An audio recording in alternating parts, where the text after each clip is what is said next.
Welcome back to my channel. चलो India science पढ़ें। आज का हमारा टॉपिक है motion, class 9 physics chapter 1 motion.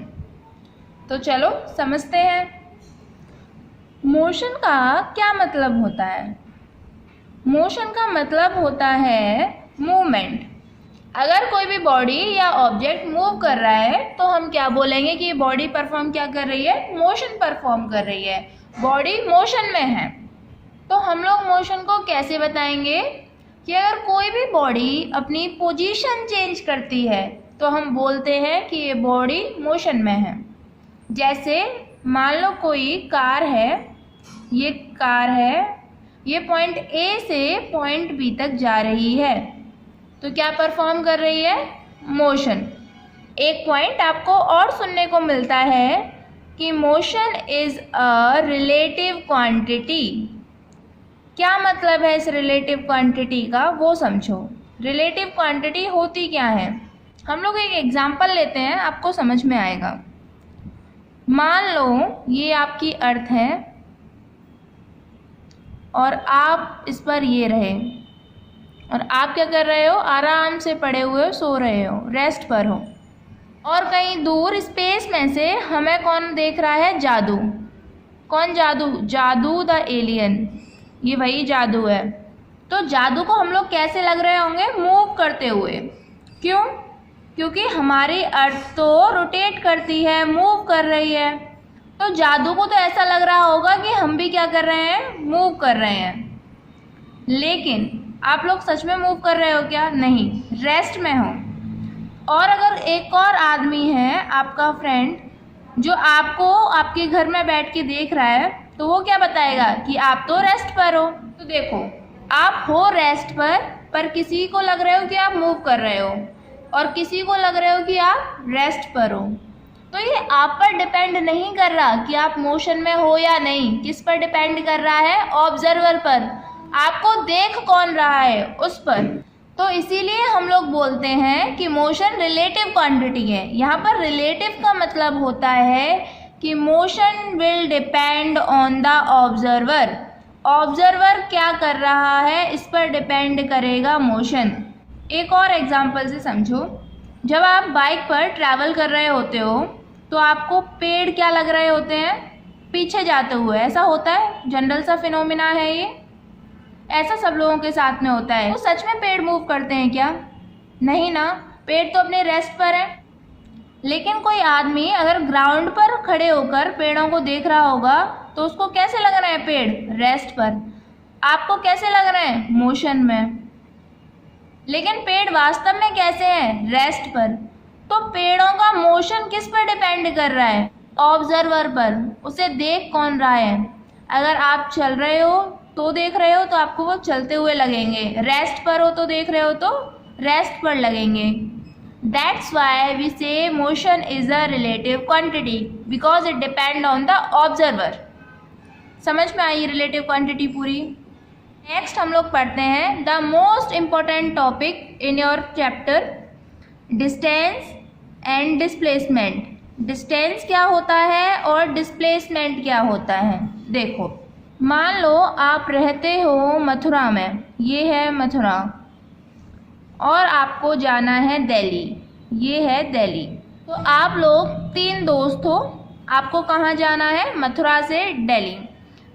पहला मान लेते हैं रमेश गया ऐसे, दूसरा ऐसे ऐसे झूमते झूमते गया है, दूसरा फ्रेंड आपका, उसका नाम ले लेते हैं सुरेश, गया है ऐसे। और एक लड़का है अमित जो गया है ऐसे। तो रमेश ऐसे गया, सुरेश और झूम झूम के गया, अमित सीधा गया है। तो देखो, इसमें डिस्टेंस कौन सा है और डिस्प्लेसमेंट कौन सा है। इसमें से ये जो पहला है इसको हम लोग बोलेंगे डिस्टेंस है। ये जो थर्ड जो सुरेश ने पाथ कवर किया है इसको भी हम लोग बोलेंगे कि ये डिस्टेंस है। जबकि अमित ने जो पाथ कवर किया है इसको हम बोलेंगे डिस्प्लेसमेंट है। ये तीनों तो रास्ते हैं, हम लोगों ने अलग अलग नाम कैसे रख दिए वो समझो। डिस्टेंस होता है 2 पॉइंट के बीच की दूरी। अब ये दूरी किसी भी डायरेक्शन में हो, कैसी भी हो, कोई फर्क नहीं पड़ता, बस पाथ लेंथ को हम लोग बोलते हैं डिस्टेंस। तो फिर डिस्प्लेसमेंट क्या है? डिस्प्लेसमेंट होता है दो पॉइंट के बीच की सबसे छोटी दूरी, और ये दूरी स्ट्रेट लाइन पाथ होनी चाहिए। तो डिस्प्लेसमेंट क्या है? Shortest and straight line path between initial and final point. और समझो, एक और एग्जांपल लेते हैं। मान लो ये है ए पॉइंट, ये है बी पॉइंट। आप लोगों को ए से बी जाना है, तो आप लोगों के पास में कई रास्ते हैं। देखो, एक आदमी ऐसे गया, ए से पहले यहाँ गया, फिर यहाँ गया, ऐसे पहुँचा ए से बी पर, ऐसे पहुँचा ए से बी पर। फिर एक ने बोला नहीं, मैं तो ऐसे चला जाता हूँ, सीधे सीधे, शॉर्ट भी पड़ेगा। तो ये जो रास्ता है इसको हम लोग बोलेंगे डिस्टेंस, और ये क्या हो जाएगा आपका? डिस्प्लेसमेंट। ये कैसे डिस्प्लेसमेंट आया? शॉर्टेस्ट है और स्ट्रेट लाइन पाथ है। ये डिस्प्लेसमेंट क्यों है? Shortest and straight line path, तो उसको हम लोग क्या बोल देते हैं? डिस्प्लेसमेंट। जैसे ये वाला डिस्टेंस मान लो आपको दे रखा होता 4 किलोमीटर, ये 3 किलोमीटर, ये पाइथागोरस से भी आप निकाल सकते हो कितना? 5 किलोमीटर। तो डिस्टेंस कितना बताओगे? 4 + 3, जो ए से बी तक जाने की पूरी दूरी होती है उसको हम लोग क्या बोलेंगे? डिस्टेंस। तो कितना? 7 किलोमीटर। डिस्प्लेसमेंट कितना बताओगे? 5 किलोमीटर। समझ में आ रहा है डिस्टेंस और डिस्प्लेसमेंट क्या है? मान लो एक और इंसान है, वो ऐसे इसमें नाच नाच के जाता है ए से बी तक, तो ये क्या है? डिस्टेंस। और एक ऐसे ऐसे ऐसे जा रहा है, तो भी ये क्या है? डिस्टेंस। लेकिन ये शॉर्टेस्ट स्ट्रेट लाइन डिस्टेंस क्या बना रहेगा? डिस्प्लेसमेंट। एक और पॉइंट समझो डिस्टेंस और डिस्प्लेसमेंट में। डिस्टेंस को बोला जाता है स्केलर क्वांटिटी, कि डिस्टेंस होती है स्केलर क्वांटिटी, जबकि डिस्प्लेसमेंट को हम लोग बोलते हैं वेक्टर क्वांटिटी। तो ये स्केलर और वेक्टर क्या होती हैं ये समझो। स्केलर क्वांटिटी होती है जिसके अंदर सिर्फ मैग्नीट्यूड हो, वेक्टर क्वांटिटी होती है जिसमें मैग्नीट्यूड भी हो प्लस डायरेक्शन भी हो। अब ये मैग्नीट्यूड क्या होता है समझो। मान लो आपसे आपका वेट पूछा गया और आपने बताया मेरा वेट है 50 kg। इसको आप क्या बोलते हो? ये वेट है आपका। वैल्यू क्या है आपके वेट की? 50 kg। इसी वैल्यू को फिजिक्स ने नाम दे दिया है मैग्नीट्यूड। मतलब जैसे आप लोग वैल्यू वैल्यू चिल्लाते हो, उसी को आपको क्या बोलना है? मैग्नीट्यूड। बस नाम बदल दिया है, रिश्ता वही, सोच नहीं, नाम बदला है, बात वही है। समझ में आया ये? और डायरेक्शन तो आप लोगों को पता ही है क्या होती है? दिशा। कौन सी डायरेक्शन है ये बताया जाएगा आपको। तो जो डिस्टेंस है वो स्केलर क्वांटिटी है, इसका मतलब है उसमें सिर्फ मैग्नीट्यूड लिखा जाएगा, डायरेक्शन नहीं लिखी जाएगी। डिस्प्लेसमेंट के अंदर आपको डायरेक्शन बतानी पड़ेगी कि हाँ भाई ये कितनी दूरी पर जाएगा, कितने एंगल पर जाएगा, ये आपको बताना पड़ेगा। समझ में आया ये? एक और पॉइंट देखते हैं हम लोग। मान लो आप ए से चलना स्टार्ट करते हो और आप पहुँचे बी पर, देन आप पहुँचे सी पर। आप कैसे जा रहे हो? ए से बी, बी से पहुँचे सी पर, और सी से फिर लौट के आप अपने घर को आ गए ए पर। यानी आपने ए से स्टार्ट किया था और आप लौट करके ए पर ही आ गए। तो इनिशियल पॉइंट कौन सा है? ए। इनिशियल मतलब स्टार्टिंग पॉइंट। फाइनल पॉइंट भी कौन है? ए। अब इसका डिस्टेंस हम लोग मान के चलते हैं, ये है 4 किलोमीटर, ये है 3 kilometre and this one is 5 kilometre. आपसे क्वेश्चन पूछता है कि डिस्टेंस बताइए, तो आप लोग डिस्टेंस कैसे बताते हो? आपने जितना चला है, कितनी दूरी तय कर ली, पहले 4 किलोमीटर गए, फिर 3 किलोमीटर गए, फिर 5 गए, तो डिस्टेंस आप कैसे बताओगे? 4 + 3 + 5 कितना हो गया? 12 किलोमीटर। अब आपसे पूछता है डिस्प्लेसमेंट बताओ, तो आपने डिस्प्लेसमेंट क्या पढ़ रखा है? The shortest distance between initial and final point. Initial point कौन सा है आपका ए, फाइनल में कौन सा ए, तो ए और ए के बीच में कितनी दूरी 0, लौट कर तो उसी पॉइंट पर आ गया, डिस्प्लेसमेंट क्या हो गया 0 किलोमीटर। तो यहाँ से क्या समझ में आ रहा है कि अगर कोई ऑब्जेक्ट मूव करता है तो उसका डिस्टेंस कभी 0 नहीं होगा, चल रहा है तो कुछ ना कुछ डिस्टेंस पक्का होगा, पर डिस्प्लेसमेंट 0 हो सकता है। अगर कोई बॉडी जिस पॉइंट से स्टार्ट करती है उसी पॉइंट पर लौट आए तो displacement can be 0 but distance will never be 0। तो यहाँ से आप एक और पॉइंट बता सकते हो कि डिस्टेंस जो होता है वो डिस्प्लेसमेंट से बड़ा होगा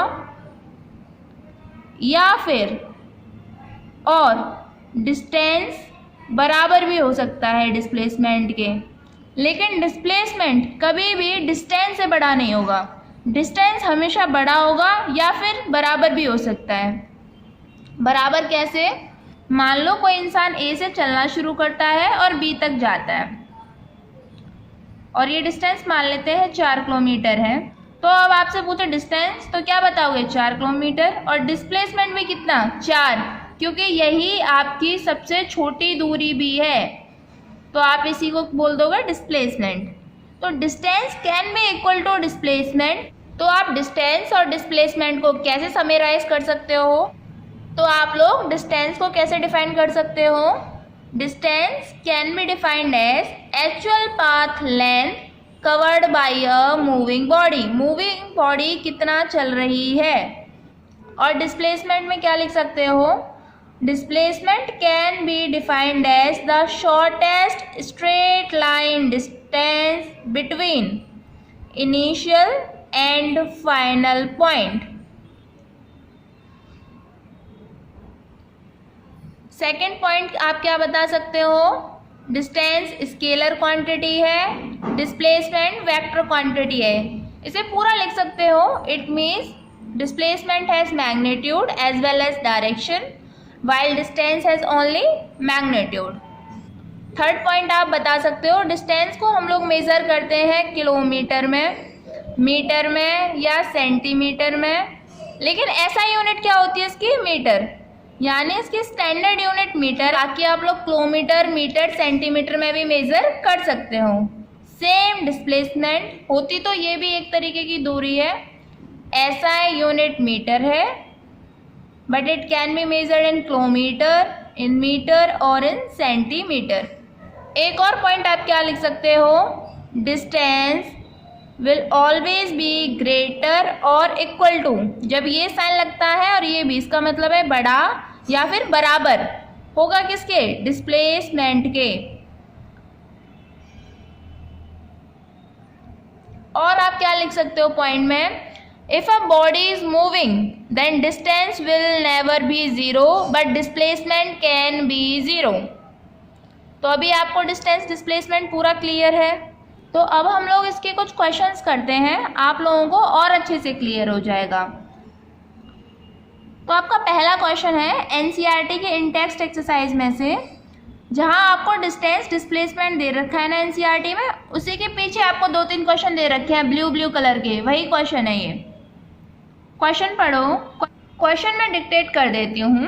क्वेश्चन है, a farmer moves along the boundary of square field having side 10 meter in 40 seconds, what will be the magnitude of displacement of farmer at the end of 2 minutes 20 seconds from his initial position? क्या मतलब है, देखो question बोल रहा है, तो पहले question समझो क्या बोल रहा है। क्वेश्चन बोल रहा है कि एक इस तरीके का स्क्वायर फील्ड है, खेत है एक इस तरीके का, हम लोग इसके पॉइंट मान लेते हैं ए बी सी डी। इसकी साइड आपको दे रखी है 10 मीटर। एक किसान इसमें चलना स्टार्ट करता है, मान लेते हैं वो ए से चलना स्टार्ट करता है और एक राउंड कंप्लीट कर रहा है 40 सेकेंड्स के अंदर। तो क्वेश्चन में पूछा गया है आफ्टर 2 मिनट 20 सेकेंड फार्मर का डिस्प्लेसमेंट कितना होगा। सबसे पहले इस टाइम को सेकंड में कन्वर्ट करो। आपको पता है 1 मिनट के अंदर कितनी सेकंड, 60 सेकेंड। तो 2 मिनट के अंदर कितनी हो जाएंगी? 120 सेकेंड। 2 मिनट 20 सेकेंड है, 2 मिनट तो हो गई 120 second plus 20 second. Total time कितना? 120 प्लस 20, टोटल टाइम 140 सेकेंड। तो क्वेश्चन आपसे अब क्या पूछ रहा है कि 40 सेकेंड में वो एक राउंड लगाता है, 140 सेकेंड बाद उसका क्या डिस्प्लेसमेंट होगा। तो सोच के देखो, 40 सेकेंड में एक राउंड, 80 सेकेंड में 2 राउंड, 120 सेकेंड में 3 राउंड, 120 हो गई 3 राउंड, 20 मिनट और बची हैं। अब यहाँ से 20 मिनट में कहाँ पहुँचेगा? आधा, क्योंकि 40 मिनट में पूरा कंप्लीट कर रहा है। ए से आधा कितना? यहाँ पहुँच जाएगा सी पर, मतलब फाइनल पोजीशन उसकी अभी सी है, यहाँ पर पहुँच गया। तो डिस्प्लेसमेंट आप कैसे बताओगे? ए और सी के बीच में स्ट्रेट लाइन खींच दो, यही क्या हो जाएगा आपका डिस्प्लेसमेंट। अच्छा, कैलकुलेशन से आपको निकालने हो तो आप ऐसे निकाल सकते हो, कितने राउंड लेगा, number of rounds equal to total time कितना है 140, एक राउंड में लेता है 40 सेकेंड, तो ये आपका कितना आ गया 3.5 राउंड्स, 3.5 राउंड लेगा। तो ऐसे भी कर सकते हो, देखो एक राउंड में यहाँ, 2 राउंड में यहाँ, 3 राउंड में दोबारा से यहाँ और आधे में फिर, आपकी मर्जी, आप कैसे भी कर लो। कैलकुलेशन आप ऐसे भी करके दिखा सकते हो। अच्छा, तो अभी डिस्प्लेसमेंट कैलकुलेट कर सकते हो क्या? इसी कैलकुलेट कर दो, डिस्प्लेसमेंट आ जाएगा। कैसे निकालोगे? ये 10 मीटर स्क्वायर है तो ये भी 10 मीटर। अब आपको ये ट्राइंगल दिख रहा है, राइट एंगल ट्राइंगल, ये क्या है? हाइपोटेनस। तो बाय पाइथागोरस थ्योरम आप क्या लिख सकते हो? AC का स्क्वायर यानी हाइपोटेनस का square equal to AB square plus BC square. AC आपको निकालनी है, AB कितनी 10 इसका स्क्वायर, BC कितनी 10 इसका स्क्वायर, 100 प्लस 100 कितना 200, AC का स्क्वायर आया है 200। तो AC कैसे निकालोगे? स्क्वायर हटाओगे, स्क्वायर रूट निकालोगे, √200। ये आ गया आपका आंसर। अब बहुत बच्चे यहीं कंफ्यूज हो जाते हैं, अब क्या करें, रूट में आ गया ये तो देखो कैसे करेंगे इसको। आप ऐसे कर लिया करो, √200, इसको आप ऐसे लिख सकते हो 2 × 100। तो 100 की स्क्वायर रूट क्या हो जाएगी 10, 10 निकाल लिया बाहर, अंदर कौन बच गया 2, उसको अंदर रहने दो, 10√2 मीटर, ये आएगा आंसर। अगर आप √200 भी लिख दोगे तो भी सही है, कोई दिक्कत नहीं है। ये मेथड समझ में आ रहा है? और ये नहीं आ रहा तो देखो ऐसे कर लिया करो, 200 के फैक्टर निकाल दो, 5 40, 5 8 जा 40, 2 4 जा 8, 2 2 जा 4 and 2 again, like this. Square root निकाल रहे हो ना, तो 2 2 के पेयर बनाओ, एक पेयर 2 पेयर, ये अकेला रह गया और हर पेयर में से हम लोग एक को लिख लेंगे 5, 2 वाले में से 2, तो ये कितना हो जाएगा 10, और जो अकेला रह जाता है उसको लिख देते हैं रूट में, तो भी आप लिख सकते हो 10√2 मीटर। तो ये रूट सॉल्व करना आ रहा है आप लोगों को, अभी हो जाएगा क्वेश्चन। तो नेक्स्ट क्वेश्चन देखो, इसी क्वेश्चन के नीचे एनसीईआरटी में एक क्वेश्चन दे रखा है, which of the following is true for displacement. ये बताना है क्या डिस्प्लेसमेंट के लिए सही है। पहला, इट कैन नॉट बी 0, ये 0 नहीं हो सकता, ये तो गलत है, हो सकता है। अगर कोई बॉडी चले और वापस अपने पॉइंट पर ही लौट आए तो 0 हो जाता है, तो ये फॉल्स है। सेकंड है, its magnitude is greater than the distance travelled by the object. Displacement बड़ा होता है क्या डिस्टेंस से? नहीं ना, तो ये भी गलत है। उसने क्वेश्चन जरूर पूछा था कि कौन सा ट्रू है, लेकिन इनमें से कोई ट्रू नहीं है, तो कंफ्यूज होने की ज़रूरत नहीं है, दोनों ही फॉल्स हैं। चलो एक और क्वेश्चन करते हैं एनसीईआरटी का। आपकी एनसीईआरटी एक्सरसाइज का क्वेश्चन नंबर 1, एक्सरसाइज में जाना है आपको। क्वेश्चन है, an athlete complete 1 round of circular track of diameter 200 metre in 40 second. देखो क्वेश्चन क्या बोल रहा है कि एक सर्कुलर ट्रैक है, इसका डायमीटर दे रखा है आपको 200, तो रेडियस कितनी, आधी, 100 मीटर, और एक चक्कर लगाता है वो 40 सेकेंड में। और आपसे पूछ रहा है डिस्टेंस बताइए, साथ में डिस्प्लेसमेंट बताइए आफ्टर 2 मिनट 20 सेकेंड।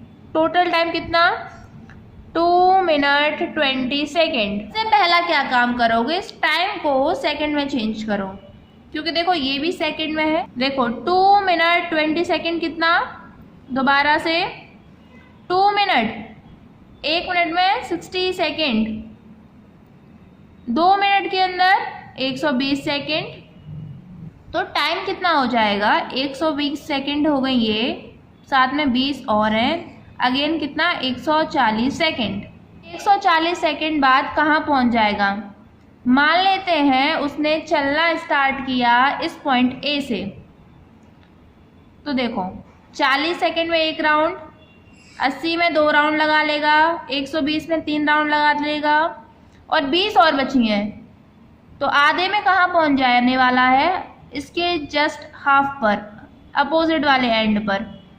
मान लेते हैं अगेन ये है सी, तो डिस्प्लेसमेंट कितना, इनिशियल फाइनल पॉइंट के बीच की straight line path. Now this is the displacement. तो डिस्प्लेसमेंट ये है किसके बराबर, ये क्या है, डायामीटर के बराबर, which is equal to 200 metre. तो डिस्प्लेसमेंट तो आप बता ही दोगे। अब उसने डिस्टेंस और पूछा है, कैसे बताओगे, सोचो कितने राउंड लगा रहा है वो, 3.5 राउंड। आप लोग नंबर ऑफ राउंड ऐसे भी निकाल सकते हो। टोटल टाइम 140, एक राउंड में 40, then this is going to be 3.5 rounds.